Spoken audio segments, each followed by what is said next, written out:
Gracias amigos por estar con nosotros en un nuevo encuentro con la ciencia. La semana pasada estuvimos con la doctora en física, graduada por la Universidad de Grenoble, Francia, Carmen González Izquierdo. Y ella nos hizo un lobby para que tengamos ahora a Jorge González Izquierdo, un economista reconocido por todos ustedes. No voy a usar el tiempo para presentar porque todo el mundo lo conoce.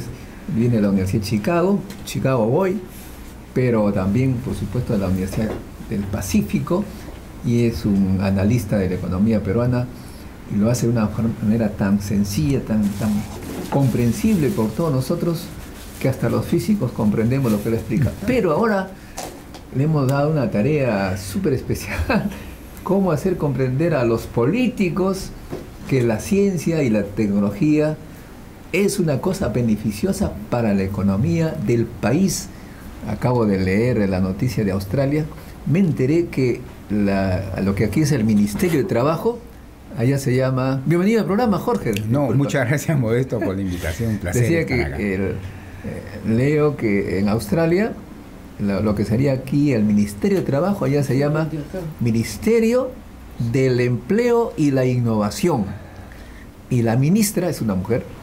Acaba de lograr que Australia le aumenten 1.400 millones de dólares para fortalecer la infraestructura en ciencia y tecnología, con el argumento simple que con ciencia y tecnología tendrán más empleos y estos empleos serán mejor pagados y por lo tanto habrá un mayor PBI, mayor competitividad a nivel internacional. ¿Por qué nuestro país no comprende? Los políticos peruanos aparentemente no comprenden. El presidente de Perú hasta ahora, por ejemplo, no pronuncia la palabra ciencia. Mira, si tú miras la historia peruana, la inversión en lo que se llama investigación y desarrollo está alrededor del 0.17% del PBI del país. O sea, es casi nada lo que se invierte en Research and Development, ¿no? Entonces, eso ya te da un indicio de que en el Perú la asignación de recursos para desarrollar ciencia, desarrollar tecnologías, desarrollar capacidades, casi no tiene importancia mayor, ¿no? Y ese es un grave error porque hoy día una parte importante de la ciencia económica es responder esta pregunta que mucha gente se hace. ¿Qué hace crecer a una economía? ¿Qué hace crecer a la economía de Estados Unidos? ¿Qué hace crecer a la economía de Francia? ¿Qué hace crecer a la economía del Perú? Entonces, desde más o menos 1950, esa rama de la economía ha tomado mucha fuerza y ha sufrido mutaciones. Entre 1950, te diría, a nivel mundial, y 1970, 75, cuando tú hacías esa pregunta, ¿qué hace crecer a una economía? La respuesta que te daban era: hay que invertir en capital físico. Infraestructura física. Cuanto más inviertes en capital físico, más creces. Incluso a nivel teórico se desarrollaban modelos muy rigurosos en que la inversión era la piedra angular del crecimiento de una economía. Sin embargo, a partir de los 80s hasta el día de hoy, esta rama de la ciencia ha mutado. Y si bien es cierto que le sigue reconociendo a la inversión de todas maneras, ¿no? en física, claro, su rol importante, pero ahora un mayor rol ha tomado lo que se llama en economía la inversión en capital humano.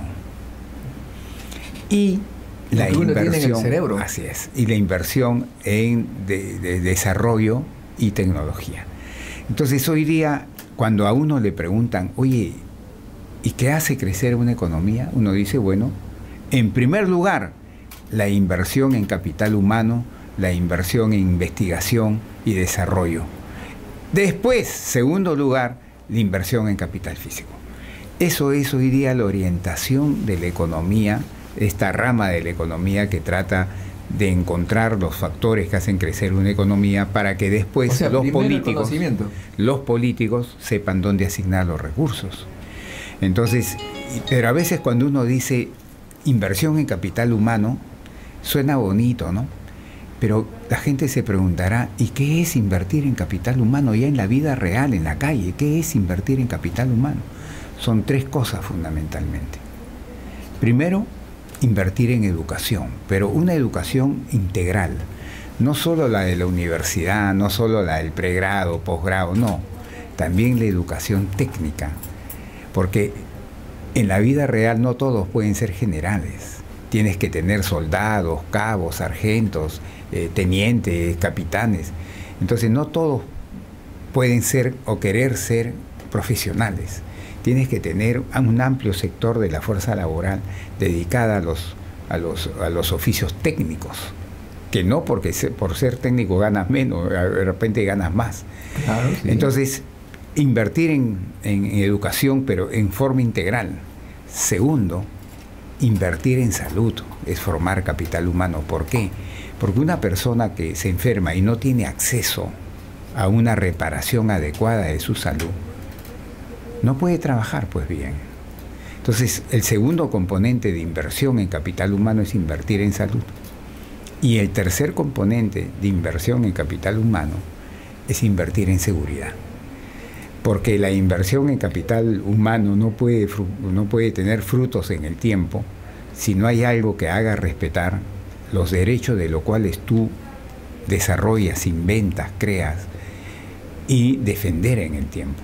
Entonces, esas 3 cosas, inversión en educación, inversión en salud e inversión en seguridad, las 3 cosas juntas, es lo que se llama invertir en capital humano, que hoy día se ha considerado o está considerada el principal factor de crecimiento de una economía, ¿no? Pero ese crecimiento, según leo, se va a notar no pues en el corto plazo, no, en mediano y largo plazo. No, largo plazo, ni siquiera mediano. Pero los políticos peruanos especialmente están preocupadísimos por el cortísimo plazo, el día a día, sí.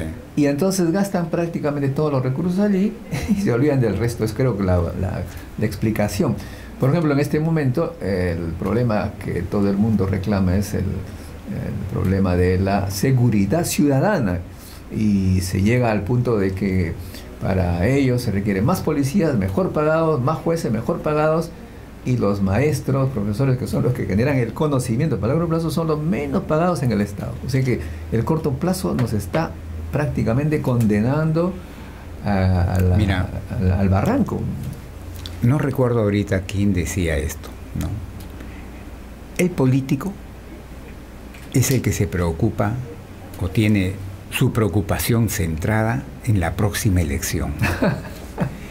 El estadista, claro, entonces, es el que tiene su preocupación centrada en las próximas generaciones. Efectivamente. Entonces, en el Perú abundan, sobran políticos, y lo que faltan, escasean, son estadistas. Estadistas, sí. Así te respondo a la preocupación que acabas de decir. Me hace recordar la creación del CERN, este Centro Europeo de Estudios Nucleares en Ginebra, que fue creado en 1950, pero las autoridades, los políticos que crearon eso, no vieron la inauguración, o sea que no les interesaba inaugurar. También me acuerdo que uno de ellos, también en los años 50, pues dijo, hay que hacer el túnel entre Francia e Inglaterra. Sí, claro. Tampoco iba a ver la inauguración, pero lo decidió porque era el futuro. Por debajo del, sí. ¿Te acuerdas? Por debajo del Canal de la Mancha. El Canal de la Mancha. Entonces, hoy día la ciencia económica te dice claramente la importancia de la inversión en capital humano y la inversión en desarrollo, en investigación y desarrollo. Le da la primera prioridad. Lo que pasa es que los gobiernos de nuestros países emergentes, que así se les llama ahora, no le dan esa importancia, porque yo creo que acá sobran políticos y faltan estadistas, ¿no?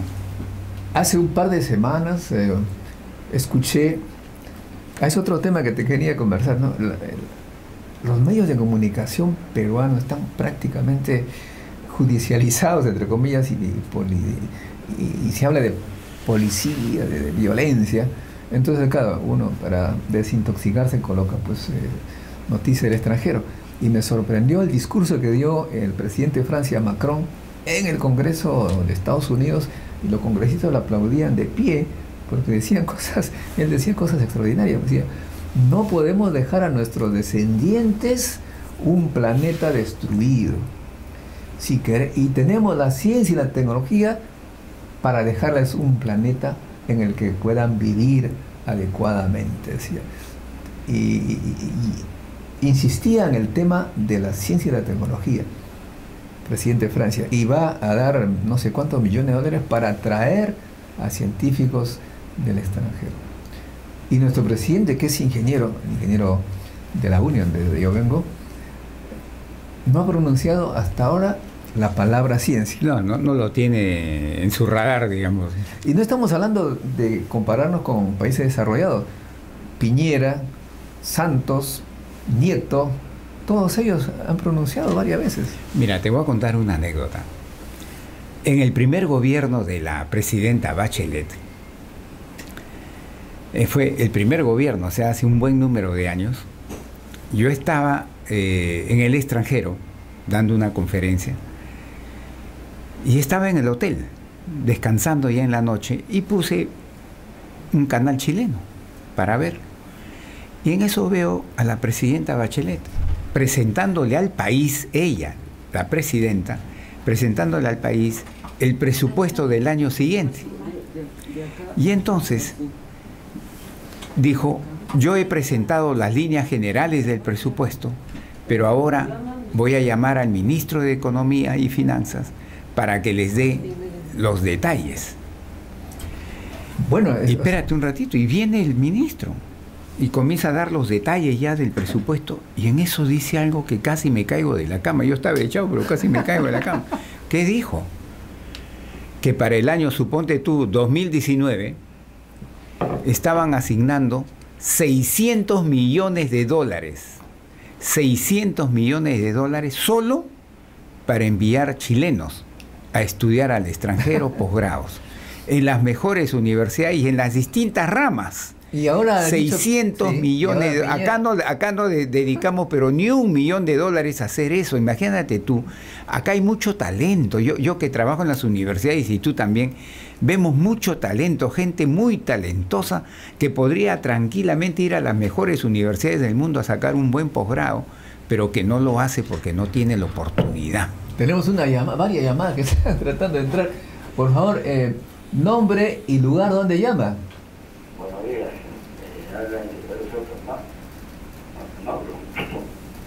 ¿Cuál es su pregunta, por favor? Mira, señor, igual que ustedes son todos científicos, deben saber que la política también es una ciencia. Y como la política es una ciencia, es exacta. Y como es exacta, es más decir, como está hablando del economista, de político, muchos políticos, porque él debe decir muchos politiqueros. Porque la ciencia científica, la política es una sola y la política es buena. Pero la politiquería está convertida en politiquería por la corrupción. Y si no atacamos a la corrupción de raíz, como el cadena perpetua al presidente Jesús López, vamos a estar siempre igualito, estimado. Gracias. Quisiera la opinión del economista, a ver qué me dice respecto a eso. Tiene usted razón, señor, al decir que la ciencia política, como se le llama en la academia, es ciencia. Pero tenga usted lo siguiente, hay que diferenciar entre ciencias exactas y ciencias sociales. La economía también es una ciencia social. ¿Y cuál es la diferencia entre una ciencia exacta, como puede ser la matemática, la física, y una ciencia social, como puede ser la economía o la ciencia política? Que en la ciencia exacta, pues, 2 más 2 es 4. 2 más 2 no es 3.999999, o 2 más 2 no es 4.0000001, no. 2 más 2 es 4. En cambio, en la ciencia política y en las ciencias económicas no se puede tener esa exactitud. Entonces, es ahí donde se puede producir estas diferencias que yo he estado marcando entre políticos y estadistas, ¿no? Nosotros somos, tanto la ciencia política como la ciencia económica, somos ciencia, claro, hay rigurosidad académica, científica detrás, pero somos ciencias no exactas, digamos, sociales, como se le dice, ¿no? Bueno, el señor que nos ha llamado al 421-2893, 2893, usted también puede hacer la llamada. Y justamente otra llamada, por favor. Nombre y lugar donde llama, su opinión. Buenos días, doctor Montoya. Le habla Juan Gustavo de la Molina. Le pregunto al doctor Izquierdo, de la Universidad del Pacífico, que da cátedra aquí, y que esto corresponde a una política de Estado y al peruano darle una educación paupérrima y al chileno tenerle una educación de altos ejecutivos, porque esto corresponde a un plan de invasión de Chile al Perú, tener puestos de primer nivel acá en el Perú. Y dentro de estos señores profesionales también espías chilenos. Entonces, si vemos de un contexto político, usted pone cifras matemáticas, pero los gobernantes son los que hacen las políticas de educación. Y se está viendo con la corrupción que inclusive se meten en entidades que deberían de ser libres como el Poder Judicial, la Contraloría y otros. Entonces acá no nos hagamos los tontos y estamos acá con 6 gobiernos consecutivos que se están llevando al Perú en carretilla a estos gobernantes, dando paso a los extranjeros. Estamos invadidos en este momento totalmente por los chilenos y nos están trayendo mano de obra barata de los venezolanos, y acá los peruanos estamos totalmente desconcertados, y con esta abrumación de inflación que se nos viene, estamos viendo también que inclusive los supermercados, como los supermercados Tambor y el supermercado Oxxo de México que se nos viene, con más de 300 tiendas, que va a hacer colapsar a los comerciantes de bodegas del Perú. Bueno, muchas gracias por su opinión. Mire señor, usted ha tocado un punto crucial que a veces me invitan a hablar. El comerciante tradicional en el Perú, por ejemplo, pongámonos el dueño de una bodega, ¿no? Que nos vende pues las galletas, las gaseosas, nuestros pancitos, todo. Ellos tienen que entender, señor, los dueños de bodegas, que si no hacen, vamos a ponerlo en términos rigurosos, si no hacen cambio tecnológico, entonces estas grandes cadenas los van a desaparecer. Pero si hacen cambio tecnológico, es decir, para ponerlo en términos más simples, si se modernizan, entonces tranquilamente pueden encontrar nichos que les permitan vivir muchos años. ¿Y qué significa eso? Me dirá usted que me está escuchando, o otras personas que me están... ¿Qué es eso de modernizarse, hacer cambio tecnológico? Esas palabras son bonitas, pero dígame en la vida real, ¿qué es eso? Por ejemplo, que el dueño de una bodega o el dueño de una botica, que no pertenece a estas grandes cadenas, pero que compite con ellas, tiene que aprovechar las ventajas que ellos tienen. Por ejemplo, si van a querer seguir vendiendo todo al contado, que para ir a comprar tengo que llevar billete, voy en desventaja. Entonces, si tengo que modernizarme, ¿en qué sentido? Tengo que comenzar a aceptar tarjetas de débito y tarjetas de crédito para que me paguen en mi botica o en mi bodega. Segundo, ¿qué otra cosa más puedo hacer para poder estar en condiciones de competencia con esta gente? Tengo que entregar, por sacar ventaja, por ejemplo, a la ubicación. Mientras las cadenas, sus farmacias o sus bodegas están en ciertos sitios, la bodega de la esquina está a un paso de las personas. Y eso me da una ventaja de localización. Tercero, tengo que hacer delivery, sea una bodega o sea una farmacia o sea una botica.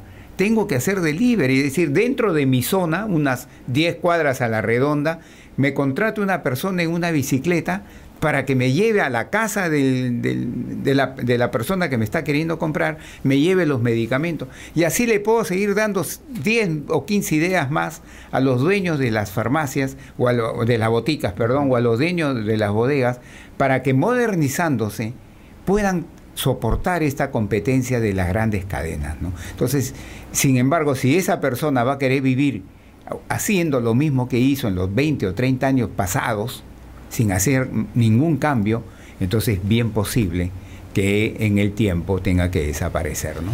Bueno, el siglo pasado, bueno, antepasado, 19, digamos, tenemos el problema de las guerras que venían para expropiarnos territorios, materias primas, pero hoy en día la guerra sigue, y esta es con conocimiento. Tienes que aplicar el conocimiento para competir, y la guerra se ha convertido en una y Modesto, competencia sacarle económica. ventaja a la tecnología, por ejemplo. Hoy día cada vez más la gente compra por su teléfono.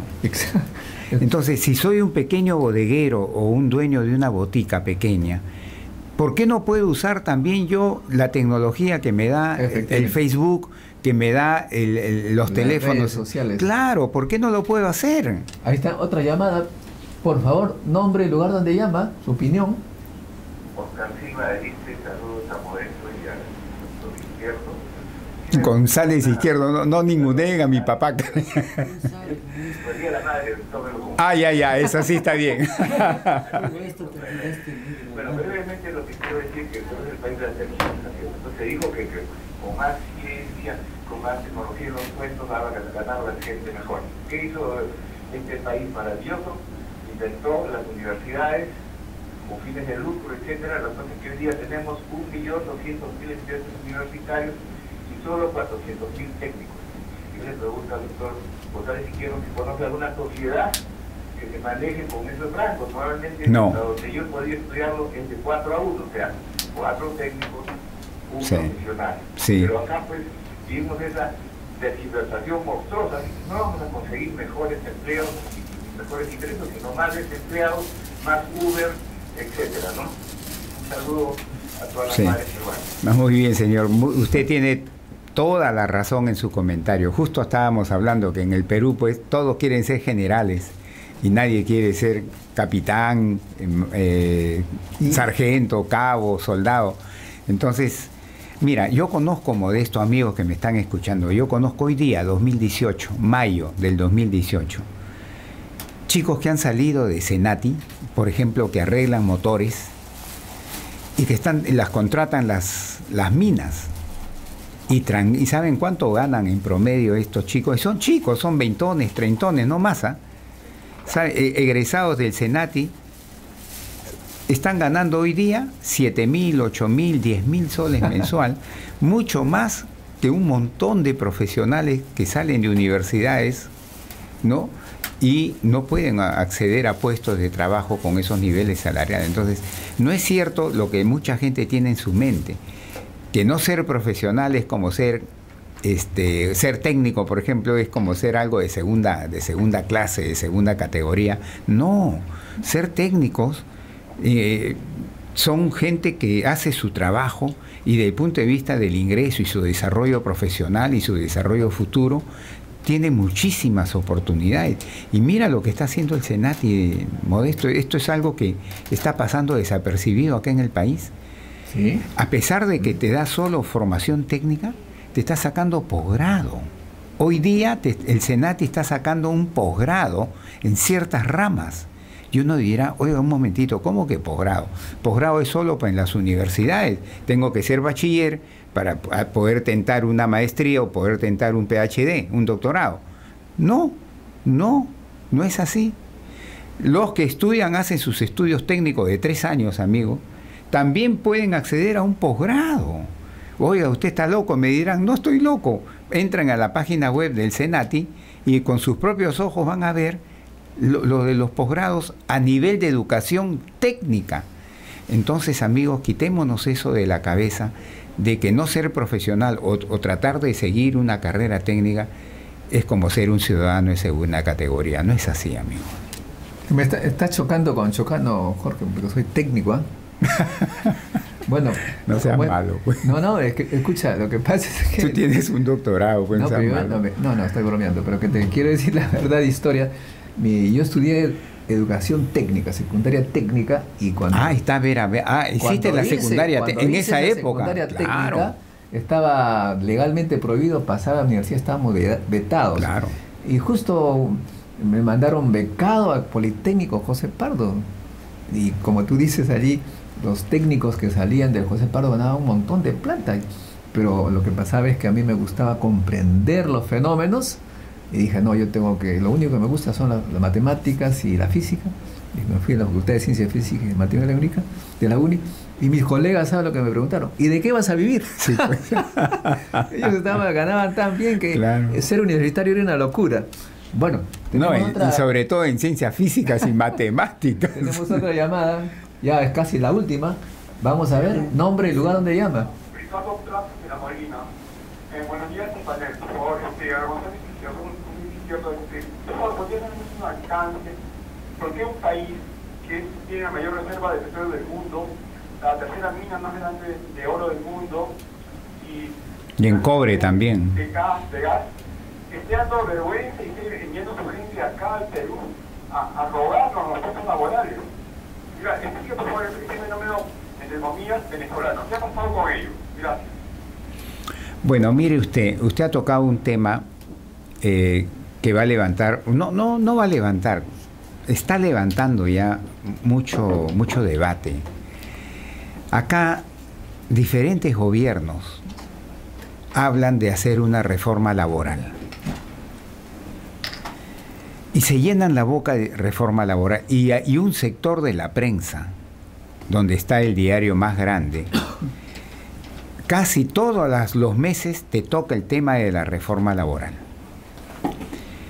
Pero, ¿cómo te tocan el tema de la reforma laboral? Para estas personas, hacer una reforma laboral en el Perú pasa en lo fundamental, en lo principal, por desmontar lo que ellos, este sector del pensamiento económico y social peruano, por desmontar lo que ellos consideran sobrecostos laborales que tenemos en el Perú y no lo tienen otros países, y que por lo tanto nos pone supuestamente en desventaja. Oiga, ¿cuáles serían? Por ejemplo, que en el Perú te paguen tu gratificación de julio, tu gratificación de diciembre, que en el Perú te paguen tu compensación por tiempo de servicios, que en el Perú te paguen tus vacaciones de 30 días, y si eres obrero, tu salario dominical, tu asignación familiar, en fin. Entonces ellos piensan que eso, como existe en el Perú y no existe en la mayoría de otros países, o si existe, no en la intensidad que existe acá. Por ejemplo, existen vacaciones, pero las vacaciones allá son 7 días, 10 días, y acá son días de arranque, ¿no? Entonces esta gente piensa que reforma laboral es, por ejemplo, cortar todo eso. Te quito la gratificación de julio, te quito la gratificación de diciembre, te quito las CTS, en fin, te reduzco la... ¿Por qué? Porque ellos piensan que así se van a hacer más productivos. Y para mí, eso es un gravísimo error. Eso es lo que yo digo, una reforma laboral en negativo. ¿Por qué quiero? El Perú necesita una reforma laboral, por supuesto que la necesita, pero en términos positivos, no negativos, porque el objetivo de una reforma laboral es aumentar la productividad del trabajador. Porque aumentando la productividad del trabajador, aumenta la productividad de toda la economía y aumenta el crecimiento de la economía. Y yo dificulto mucho que, quitándole sus derechos legítimamente adquiridos por muchas décadas, como sus vacaciones, bueno, en fin, le vas a aumentar la productividad al trabajador. Entonces hay gente que me dice, oiga, póngame un ejemplito a ver, ¿qué significa para usted hacer una reforma laboral en positivo? Le voy a poner un ejemplito. En los últimos meses del gobierno del señor Humala, se aprobó una ley y se reglamentó la ley, porque ya está en vigencia, del teletrabajo. O sea, gente que no tiene por qué ir a una oficina a trabajar y que puede trabajar desde su casa. Claro. Entonces le estás dando a muchas mujeres, por ejemplo, que son competentes, capaces de hacer un trabajo, pero que, por ejemplo, tienen sus hijitos chicos y no pueden dejarlos, o no tienen con quién dejarlos, o le es costoso contratar a alguien para dejarlo, por ir a una oficina. En cambio, de su casa puede trabajar, hacer el trabajo sin necesidad de ir a la oficina. Entonces, gana el trabajador porque produce más, gana la empresa porque le baja los costos, y gana el país. Ese es un ejemplo de una reforma laboral. Hay varios en positivo. Yo tengo otro ejemplo. Ir a la uni de mi casa, ida y vuelta, son 3 horas de transporte. Ya ves. Y cuando me quedo en casa a trabajar esas 3 horas, pues estoy en la compu haciendo cálculos, publicando cosas. Es decir, se gana, ¿no es cierto? Y además es un aumento de productividad muy importante. Y además no se contamina con gasolina. Claro, por eso. Esos cambios se necesitan. Entonces, esa es la reforma laboral que se necesita. Ministros de innovación. Teletrabajo, claro, y que el gobierno entienda, ¿no? Bueno, gracias Jorge, ha sido un gran placer tenerte en este programa. Déjame recordar, me había olvidado, pues un científico para perdido siempre. El Día de la Madre, caray. El Día de la Madre. Tenemos que decirle a las madres, científicas sobre todo, que no están solas. Hay mucha gente que empiecen ustedes, especialmente los hijos. Creo que tenemos una llamada última ya, la última del estribo, como se dice. A ver, por favor, nombre y lugar de llama, su opinión. Hola, ¿cómo están? Saluda Gloria, de Magdalena. Escúchenme, a mí me da la impresión de que las leyes laborales en Perú han sido hechas solamente para favorecer a los empleados públicos, a los gerentes. Tenemos el Banco de la Nación, los sueldazos que tienen los gerentes. Y es más, como señor Izquierdo, quiero saber por qué permitimos que se pague gasolina a esos gerentes. ¿Por qué permitimos que hayan dos gratificaciones? Es mucho. Y las vacaciones también deben ser cortadas. Algo debe haber. Tiene que haber un cambio radical en cuanto a el Estado. tema laboral. Gracias. Ese es el tema estatal. Y más que eso, señora, le digo lo siguiente. Uno va por Javier Prado y se encuentra con un edificio imponente. Y uno dice, uy, caracho, ¿de quién es este edificio imponente, inmenso, grandísimo, lujosísimo? Del Banco de la Nación. Tiene un edificio más grande, más lujoso que el Banco de Crédito, que es el principal banco privado de este país. Y sus servicios no son tan eficientes. Por eso, pues, ¿y con qué plata han hecho eso? Entonces, con ese ejemplo, señora, todavía grafica más lo que usted dice. El peligro de que durante sucesivos gobiernos, porque hay burocracia, la burocracia estatal termina haciendo, ¿no?, cosas que desde el punto de vista nacional no es la mejor asignación de recursos. Yo no sé cuánto habrá costado ese edificio inmenso, lujoso, cómo se habrá financiado, ¿no? Pero de todas maneras, al ser una entidad pública, yo creo que no debiera de haberse hecho eso, ¿no? Muy bien. Antes de terminar, permíteme entonces decir con los anuncios que me está señalando la productora. Tú sabes que todos los sábados de 9 a 11 y de 11 a 1, científicos ya consumados, profesionales, pues ellos ofrecen un curso de ciencia para niños. Los niños tienen que entrenarse, así como los músicos, los deportes. Guerrero empezó al fútbol a los 5 años ahí, igual los científicos. Y por supuesto, tenemos también, tú tienes tu hermana, Carmen, que estuvo en Francia y vive en Francia, y nosotros vamos hacia ellos, hacia los científicos franceses, europeos, para que hagan investigaciones sobre el Perú. Y estamos el 19 de mayo, este sábado que viene, con ellos, que nos van a explicar qué cosas están haciendo por el Perú. Sí, me han contado de que te vas a París a montar un encuentro científico, ¿no? Y ahí tenemos varios peruanos también que están contribuyendo. Cualquier información está en encuentrocientificointernacional.org. Y para los extranjeros que vienen a Lima y peruanos también que regresan, el 30 de julio tenemos el Encuentro Científico Internacional. También de repente podrías, si tienes un tiempito, participar en este Encuentro Científico Internacional para que los miles de participantes entiendan un poquito el tema de la relación de la ciencia con la economía. Esto va del 30 de julio. Pero también nuestro centro ofrece cursos. Tú como economista, tú sabes la importancia de la simulación matemática. Sí, claro. Y simulación Monte Carlo. Hoy día la economía se ha matematizado ya a un extremo, creo yo. Hay los bancos y las instituciones financieras simulan bastante con Monte Carlo. No, es terrible. Entonces nosotros hemos iniciado un curso sobre esto. Es muy importante eso, pero ¿qué enseñas a...? Claro, porque, bueno, nosotros los científicos físicos utilizamos simulación para simular fenómenos físicos, pero luego nos enteramos que algunos de nuestros colegas se han ido al banco y ganan 10 veces más que nosotros porque utilizan eso, la misma matemática a la economía, a la finanza. De modo que ustedes quieren aprender algo al respecto, el 26 de mayo, un sábado, de 3 a 7 se da este curso. La información está en cienciadeperú.org. De modo que nos divertimos bastante, Jorge. No, mira, ahora en economía, Modesto, nada se hace si es que no tienes un Dynamic Stochastic General Equilibrium Model. Nada se hace si no tienes, y eso es full matemática y matemática bien avanzada, ¿no? Para que yo vi una película que hablaba sobre la crisis que hubo en Estados Unidos en el 2009 y un banco se salvó porque predijeron con tiempo y vendieron todo lo que tenían que vender, y el dueño del banco viene al tipo que había hecho los cálculos y ¿tú a qué te dedicas? No, yo vengo del MIT, soy científico. Estoy explicando ahora. ¿Y por qué estás acá? Porque acá se gana más. Gracias, Jorge. Y con ustedes, amigos, regresamos con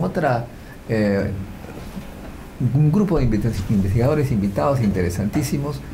Se trata de Olga Locke y Mario Cironi, que son químicos y que se dedican pues a la promoción de las plantas medicinales y el uso de la química en la producción, ¿no?